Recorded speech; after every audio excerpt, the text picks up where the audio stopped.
Okay, next. Ito naman sila naman mga bata. Kailan naman to? Sino yan? Sino yung bagay yung hoodie? Yan yung hoodie na blue. Si Caprice yun? Yan si Caprice, hoodie siya. Tapos si Shubi, tapos si Ashley. Ang ganda ng hoodie, di ba? Ay, kay Caprice yun. Kay Caprice siya bagay. Kasi, ano mo, paliwanag mo yung Oh, bagay lang po talaga sa kanila. hoodie na parang homebody. Ikaw, sa'yo. Parang kay Ashley. Kay Ashley sa'yo. Why? Bagay sa akin yung mga ganyang outfit. Okay. Parang relax. Kayo ba? Ano bang sa inyo dun sa hoodie? Maganda ba? Hindi ko type. Hindi mo type. Hindi ko type. Maganda sa'yo. Nag-aaway na naman kayo. Ayaw, ano ba kayo? Kasi sa hoodie yung Ikaw. Ayun, hoodie ka, no? Kasi isa kasi hindi siya mahilig sa hoodie, mga Hindi na- lang, mga fitted. Fitted. Okay. Good. So ikaw, bakit mo nagustuhan yung hoodie na ganito?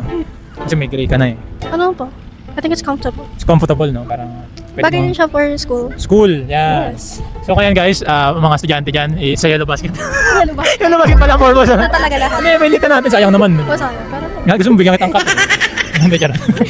Sige, chika lang ha. Sige. Sige po. Okay, ito next tayo.